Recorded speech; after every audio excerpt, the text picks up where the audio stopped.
December 16th, 1944. The Ardennes forest erupts in flames. German panzers smash through American lines in what will become the Battle of the Bulge. And there, stuck in frozen mud, burning like torches, trapped behind hedgerows, are hundreds of M4 Sherman tanks. The Wehrmacht called them Ronsons, after the cigarette lighter, because they lit up on the first strike. But here's what they don't tell you in the history books. Some of those Shermans didn't burn. Some of them kept moving. Not because of their armor, not because of their guns, but because their crews refused to accept what they'd been given. They took cutting torches to their own tanks. They welded railroad iron onto the holes. They strapped tree trunks to the front. They turned flamethrowers into main weapons. They became something else entirely. This is the story of how the most mocked tank of World War II became the most adaptable weapon system the Allies ever fielded. This is about the men who looked at a coffin on tracks and turned it into a dozen different machines of war. And this is about the moment when military bureaucracy met battlefield desperation, and desperation won. Because when you're facing an 88mm gun that can punch through your armor from 1,000 yards, you don't wait for headquarters to save you. You save yourself. Spring, 1944. Normandy. The hedgerows. If you've never seen a Norman hedgerow, picture this. Centuries-old earthen walls, 6 feet high, sometimes 8, topped with thick, gnarled bushes and trees, roots going down 10, 12 feet into the soil. These aren't garden hedges. These are natural fortifications that turn every single field into a kill box. And the Sherman tank was built for open terrain, wide spaces, maneuver warfare. The American doctrine was speed and numbers. Get around the enemy, flank them, overwhelm them. Except there was no around in Normandy. There was only through. So what happens when a 30-ton Sherman tries to climb a hedgerow?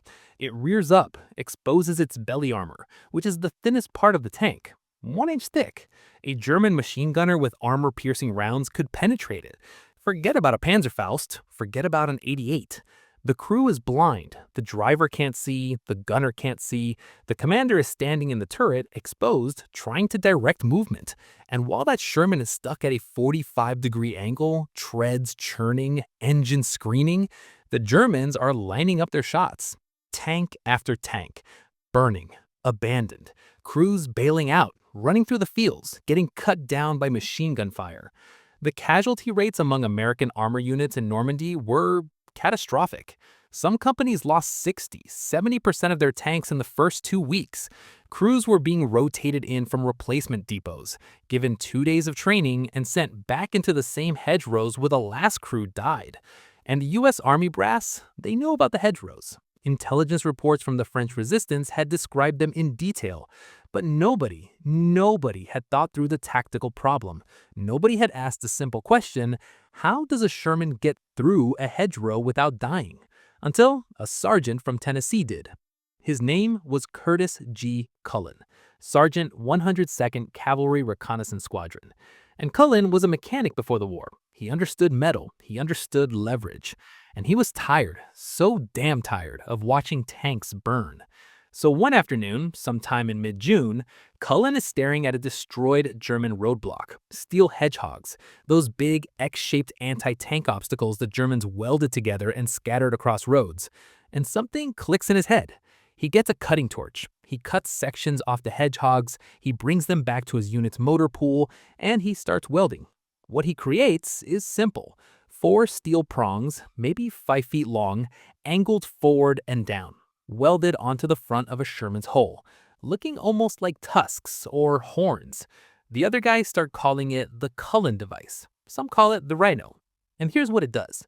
Instead of climbing over a hedgerow, the Sherman drives into it. Those prongs dig into the base of the earthen wall. The tank keeps pushing. The prongs act like plows, ripping through roots, tearing open the hedgerow from below. The Sherman doesn't rear up. It stays level. The crew can see. The belly armor stays protected. And the Sherman goes through. Cullen demonstrates it for his battalion commander, then for the regimental commander, then for the divisional commander. And within days, every maintenance unit in Normandy is being ordered to fabricate Rhino attachments. Thousands of them. But here's the problem. There aren't enough German hedgehogs to cut up. The supply can't meet demand. So the army sends out scrounging parties. Tank crews start tearing apart German beach obstacles along the Normandy coast, the very same obstacles that were supposed to stop the D-Day landings. Now they're being repurposed, cut into pieces, and welded onto American tanks. The irony would be funny if it wasn't so desperate. By the end of July, 60% of American Shermans in Normandy have some version of the Rhino attachment, and the breakthrough begins. Not because of air support, not because of artillery, but because some sergeant from Tennessee refused to accept that hedgerows were impassable. That's the first modification, but it's not the only one. Not even close. Let's talk about the gun. The standard Sherman in 1944 carries a 75mm main gun. It's a good gun. High explosive rounds are effective against infantry and fortifications. Armor-piercing rounds can kill a Panzer III or a Panzer IV at medium range if you hit them in the side or rear. But the Germans aren't fielding Panzer IIIs anymore. They're fielding Tigers, Panthers, King Tigers, tanks with frontal armor that the 75mm gun cannot penetrate, not at any range. American tank crews are watching their rounds bounce off German armor. Just bounce off. And then the German tank rotates its turret, takes aim, and fires back. One shot, one kill. The US Army knows this. They've known it since North Africa. So they develop a new Sherman variant, the M4A3E8, nicknamed the Easy 8, armed with a 76mm high-velocity gun. Better penetration, better accuracy. Except production is slow. Logistics are a nightmare. And by the time Easy 8s start arriving in Europe in late 1944, most American armored divisions are still equipped with the standard 75mm Shermans, so the crews improvise. Some units start carrying extra rounds of a specialized ammunition type, HVAP, high velocity armor piercing, tungsten core rounds that can punch through significantly more armor than standard AP rounds. The problem? HVAP is in desperately short supply. Tungsten is a strategic material. There isn't enough of it. Most crews get maybe 5 HVAP rounds total, and they have to decide, in the middle of combat, whether this particular target is worth using one of those precious rounds. It's like playing poker with your life. Other crews take a different approach. If they can't penetrate the front armor of a Tiger, they don't shoot the front. They maneuver. They use speed. 3 or 4 Shermans working together, flanking, moving. One tank drawing fire while the others circle around to get side shots or rear shots.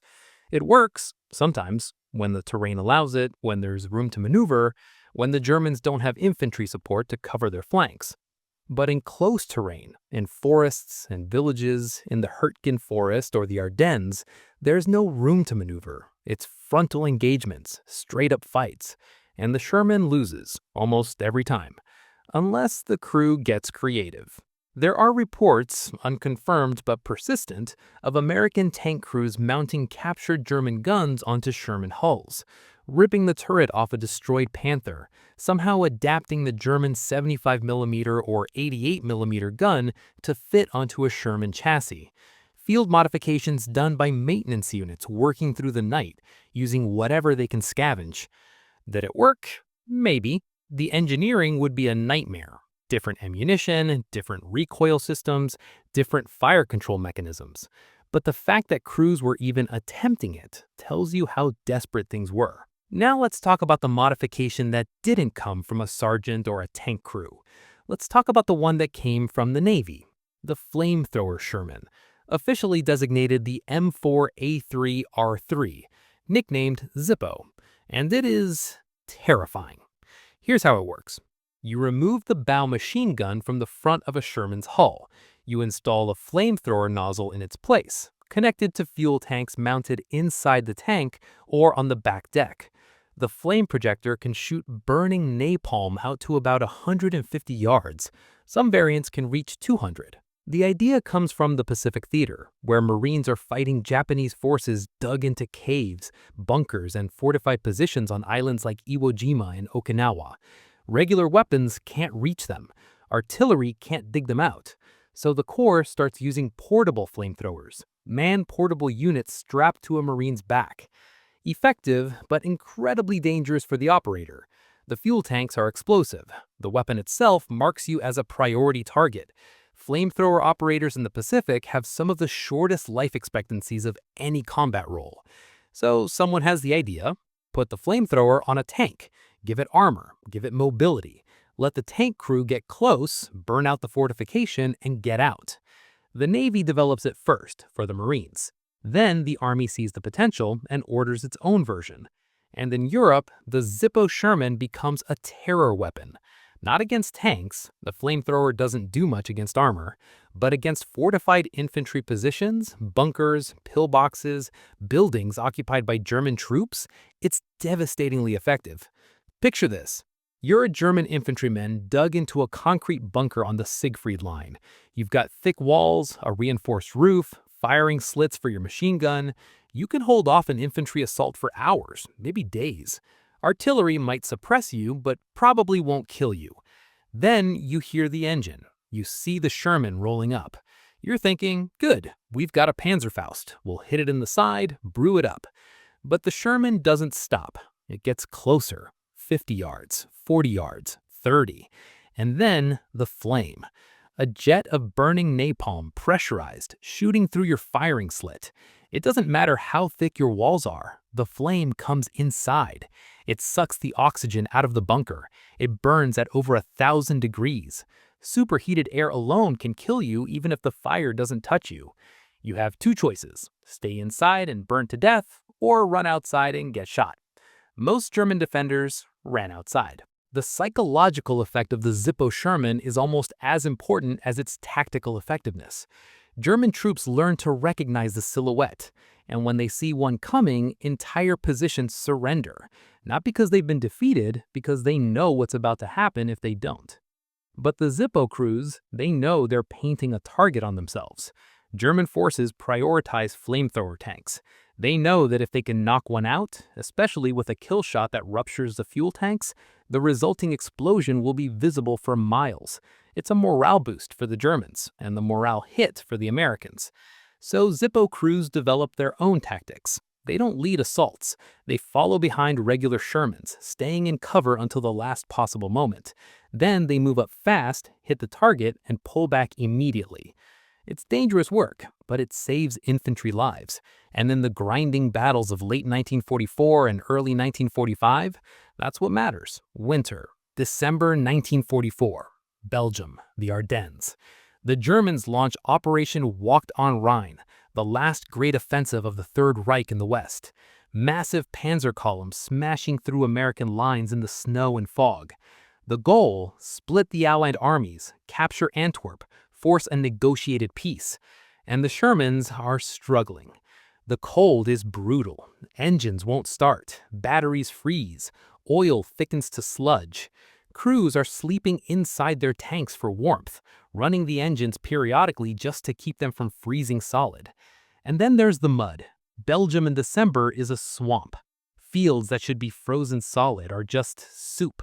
Tanks bog down, tracks throw, entire columns get stuck, immobilized, waiting for recovery vehicles that are themselves stuck somewhere else. The German panzers don't have it much better, but they have one advantage. They're designed for this: wider tracks, better weight distribution, and they're on the offensive, moving along roads, not trying to maneuver cross-country. The Americans have to adapt, fast. So they start winterizing their Shermans. Not fancy modifications, field expedients, practical stuff. Crews wrap canvas tarps around the engine compartment to trap heat.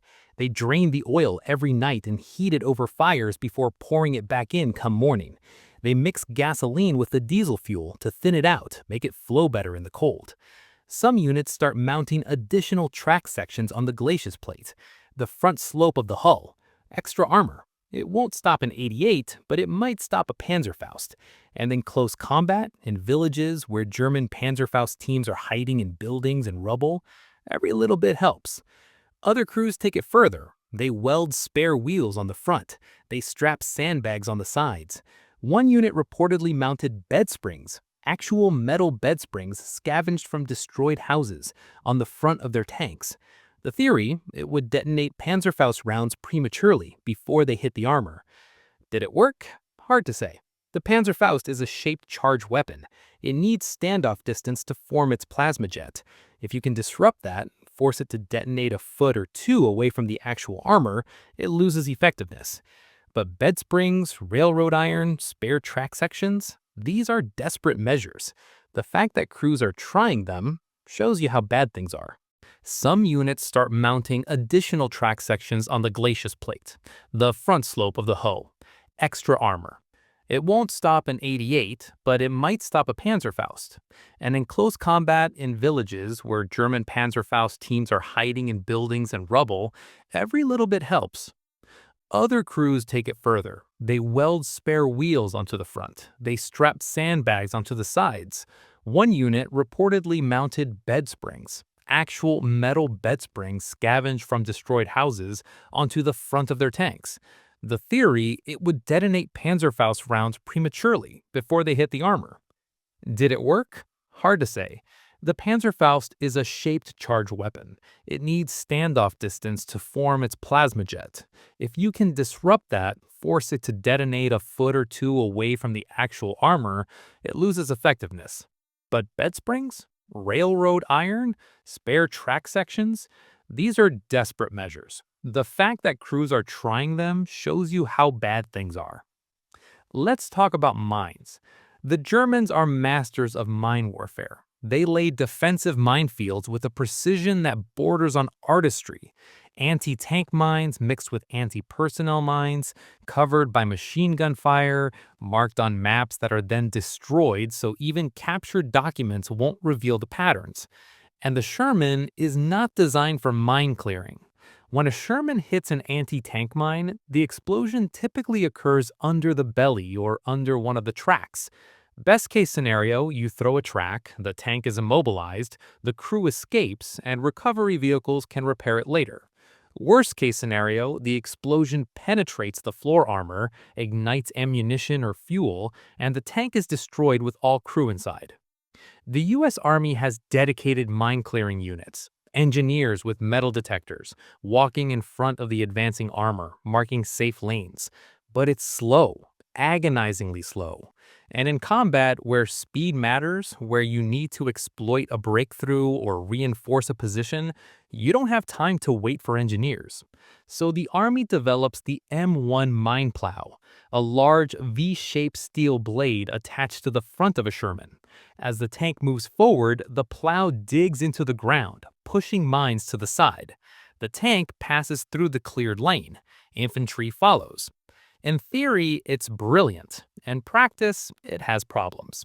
The plow is heavy. It adds several tons to the front of the tank, which affects handling, speed, and fuel consumption. The tank has to move slowly, maybe 5 miles per hour, to give the plow time to work. And if the ground is too hard or too soft, the plow doesn't bite properly. But it works, most of the time. And most of the time is better than never. Some units modify the mine plow further. They add chain flails, rotating drums with chains that beat the ground in front of the tank, detonating mines before the tank reaches them. The British use this design extensively with their crab tanks, Shermans modified with flails used during the Normandy landings and beyond. The Americans experiment with it. Some units love it, others think it's too slow, too noisy, too easy to jam. But the fact remains, when you need to cross a minefield and you need to do it now, the mine plow Sherman is the only option. There's one more modification we need to talk about, and this one is controversial. The dozer blade Sherman, the M4 Dozer Master. Take a standard Sherman, remove the bow machine gun, again, mount a hydraulic blade on the front, like a bulldozer blade, give the tank the ability to push earth, rubble, and obstacles. Why? Because the battlefields of Europe in 1944 and 1945 are destroyed. Bombed out buildings, rubble-choked streets, collapsed bridges. The Germans blow everything up as they retreat. They're not just defending ground, they're denying terrain, making it impassable. And armor needs roads. Tanks can go cross-country, but not through rubble, not through a city where every intersection is blocked with debris. You need engineers to clear it, or you need a tank with a dozer blade. The dozer Sherman can shove wrecked vehicles off the road. It can fill in bomb craters. It can knock down damaged buildings that are about to collapse and create a path through them. It can build hasty fighting positions by pushing dirt into berms. It's a combat engineering vehicle, and in the urban fighting of Aachen, Metz, and the Rhineland, it's invaluable. But here's the controversy. Some tank crews hate the dozer blade. It's heavy, it reduces mobility, and in combat, if you're trying to fight another tank, you don't want 2 tons of steel blade on your front slope affecting your handling. So most dozer Shermans are assigned to engineer units or to specialized assault teams. They're not frontline combat tanks, they're support vehicles. But when you need them, you really need them. And there are reports, scattered and hard to verify, of dozer Shermans being used in direct combat, pushing burning vehicles into German positions, ramming into fortifications, and then backing up so other tanks can shoot through the gap, using the blade itself as a weapon, smashing through wooden barricades or crushing machine gun nests. Crude, brutal, effective. Now, let's talk about what all of this means. The Sherman tank enters World War II as a mass-production weapon system designed for mobile warfare on open terrain. It's supposed to exploit breakthroughs created by infantry and artillery. It's not supposed to fight tigers and panthers head-on. It's not supposed to clear hedgerows. It's not supposed to bulldoze rubble or burn out bunkers.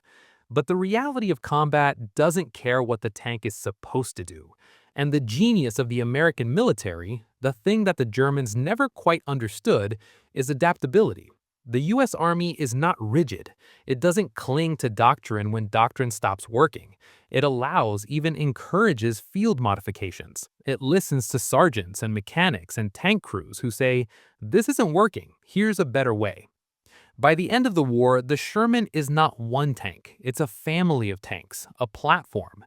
You've got Shermans with Rhino attachments, plowing through hedgerows, Shermans with mine plows, clearing paths through minefields, Shermans with flamethrowers, burning out fortifications, Shermans with dozer blades, engineering their way through rubble, Easy 8 Shermans with 76mm guns, finally able to kill Panthers from the front. And yes, you still got standard Shermans with 75mm guns, because those are still effective against most targets. Infantry, soft vehicles, fortifications. The Sherman doesn't win the war because it's the best tank. It wins because it's the most adaptable tank. It wins because American industry can produce it in massive numbers. 50,000 Shermans. 50,000!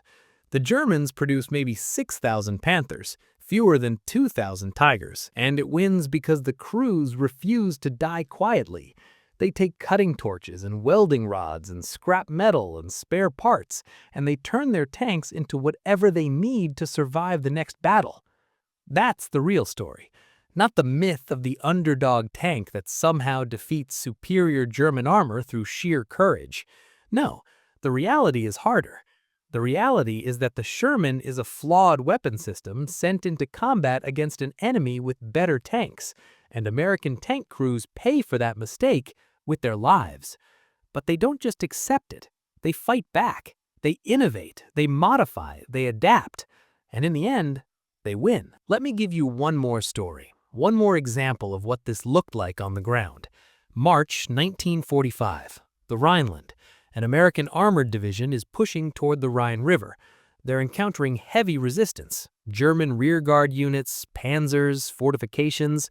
One Sherman crew, I won't name them because the records are incomplete and I don't want to get details wrong, but one crew is rolling through a destroyed town when they take a hit. 88, front glacis. The round doesn't penetrate, but it jams the turret. The tank is still mobile, but they can't rotate the main gun. They're stuck. They've got German infantry somewhere in the buildings around them, maybe Panzerfaust teams, maybe another 88 waiting for a second shot. The smart thing to do, back up, get to cover, call for support, wait for recovery. But this crew doesn't do that. They've got a dozer blade on the front, and the commander makes a call. They're going to charge. The Sherman accelerates, crashes through a wooden fence, slams into the side of a building. The structure collapses. The Sherman keeps going, pushing through the rubble, using the dozer blade like a battering ram. The German infantry inside the building don't know what to do. They're not prepared for a tank to drive through the wall. Some of them run, some of them try to fight. The Sherman's bow machine gun is still working. The coaxial machine gun can't traverse, but it's pointing straight ahead. They hose down anything that moves. By the time the Sherman backs out of the rubble, the building is cleared. The crew has killed or scattered an entire German squad. And the tank, despite having a jammed turret, is still operational. That's not in any manual. That's not official doctrine. That's 5 guys in a steel box deciding that they're not going to die today. And if that means turning their tank into a battering ram, then that's what they'll do. And that's what the Sherman becomes. Not just a tank, a tool. Whatever the crew needs it to be. Because the alternative is death. Now, by the end of the war, things are changing. The U.S. Army is fielding better tanks. The Pershing, the M26, starts arriving in Europe in early 1945. 90mm gun, thick frontal armor, finally able to go toe-to-toe with a Tiger or a Panther. But there are only a few hundred Pershings in Europe before the war ends. The vast majority of American armor is still Shermans, and those Shermans are still fighting, still being modified, still adapting. Some crews are mixing and matching. A Sherman with a Rhino attachment, a dozer blade, and sandbags welded onto the sides. A floating junkyard that somehow keeps moving, keeps fighting. And the crews, the ones who survive, they develop this weird affection for their tanks. Not because the Sherman is a great tank, but because it's their tank. They've modified it. They've personalized it. They've kept it running through breakdowns and battles and bureaucratic incompetence. There are photos from the end of the war, April and May 1945, showing Sherman crews posing next to their tanks, and you can see the modifications, layers of them, welded steel, spare track, sandbags, names painted on the turret, kill rings, mission markers. These aren't factory-fresh tanks. These are machines that have been to hell and back, and the crews know that every modification, every field expedient repair, every improvised addition represents a lesson learned in blood. That's the legacy of the Sherman, not the myth of American industrial might, not the propaganda about how one American tank is worth 5 German tanks because of superior grit and determination. No, the legacy is simpler and harder and more honest. The legacy is that when you give soldiers a flawed weapon, they'll find a way to make it work, because the alternative is dying, and they refuse to die. So they weld, they cut, they improvise, they scavenge, they turn weakness into strength, because that's what soldiers do. That's what they've always done. Since the first human picked up a rock and thought, how can I make this better for killing the guy trying to kill me? The Sherman didn't become a great tank because of engineering breakthroughs or design genius. It became a great tank because American tank crews wouldn't let it fail. They wouldn't let themselves fail. And in the end, that's enough. Here's what we don't talk about enough: the casualties. American tank crews in World War II had one of the highest casualty rates of any combat role. Some estimates put it at over 80%. That means if you're a tank crewman, your odds of being killed or wounded before the end of the war are 4 out of 5. And the Sherman's vulnerabilities made it worse. The early models especially, with the gasoline engines and unprotected ammunition storage. One good hit and the whole tank could go up in flames in seconds. Crews called it brewing up. You're inside a steel box. It gets hit, fire erupts. You have maybe 10 seconds to get out. If the hatches aren't jammed, if you're not wounded, if you're not disoriented from the concussion. Some crews made it out. Most didn't. And the ones who survived one brewing, they had to climb into another Sherman and do it again. Because that's the job. That's what the Army needed. So when we talk about field modifications, when we talk about welding spare track onto the hull, or mounting captured armor plates, or strapping sandbags onto the sides, we're not just talking about tactical ingenuity. We're talking about survival, about doing anything, anything at all to improve your odds of making it through the next engagement. The crews who modified their Shermans weren't thinking about military history or post-war analysis. They were thinking, I don't want to burn to death, and that's the context for everything else. Every Rhino blade, every mine plow, every flamethrower, every dozer blade, every improvised armor addition. It's all about survival. By spring 1945, the war in Europe is almost over. The Allies are across the Rhine. The Red Army is closing in on Berlin from the east. Germany is collapsing. And the Shermans are still rolling, still fighting, still being modified. There are reports from the final weeks of the war of Sherman crews welding pieces of destroyed German tanks onto their own hulls. Panther turret mantlets, Tiger side armor. Not because it offers much protection, the metallurgy probably doesn't even match properly, but because it's psychological. Because if you're a German infantryman with a Panzerfaust and you see a Sherman coming at you with pieces of a Panther welded onto it, maybe you hesitate. Maybe that half-second hesitation is the difference between the Panzerfaust hitting or missing. It's desperation and ingenuity and dark humor all mixed together. The crews are saying, you think your tanks are better? Fine, we'll wear them like trophies. And then, May 8, 1945, BE Day. The war in Europe is over. The Shermans stop rolling. The crews climb out, some of them for the last time. They've survived. And those tanks, the ones with the Rhino blades and the dozer attachments and the layers of improvised armor and the scorch marks from near misses and the dents from shrapnel, they're left behind, parked in fields, lined up in motor pools. Some of them are shipped back to the States, most are scrapped, melted down, turned into rebar and washing machines and car parts. Because the war is over, and nobody wants to remember. Not yet, not for a long time. But here's what matters. Here's what we need to understand. The Sherman tank is a symbol, not of American invincibility, not of technological superiority, but of adaptability, of refusal to accept defeat, of making do with what you have because that's all you've got. The German Tiger is a better tank than the Sherman. In a straight-up fight, one-on-one, the Tiger wins almost every time. But the Tiger is also a maintenance nightmare. It breaks down constantly. It guzzles fuel. Germany doesn't have the industrial capacity to produce enough of them. The Sherman is good enough, and there are 50,000 of them. And the crews make them better, not through engineering genius, but through sheer bloody-minded determination.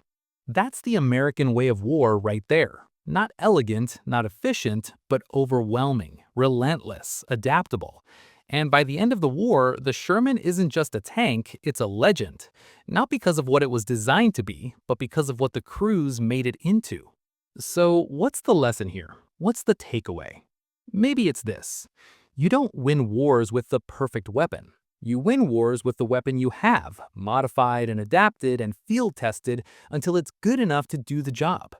The Sherman was never going to be a Tiger killer, not in a fair fight. But war isn't fair, and American tank crews didn't fight fair. They fought smart. They used terrain. They used numbers. They used speed. And when none of that was enough, they got out the welding torches and made their tanks into something new. Every Rhino blade was a middle finger to German hedgerows. Every mine plow was a way to say, your mines don't stop us. Every flamethrower was a message. Your bunkers aren't safe. Every dozer blade was proof that rubble and obstacles wouldn't slow the advance. And the crews, the ones who survived, they came home with a knowledge that most people will never understand.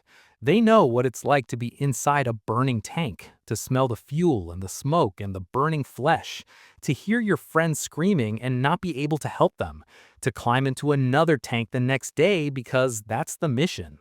Those men, they don't talk about it much, not to civilians, not even to other soldiers. Because how do you explain that?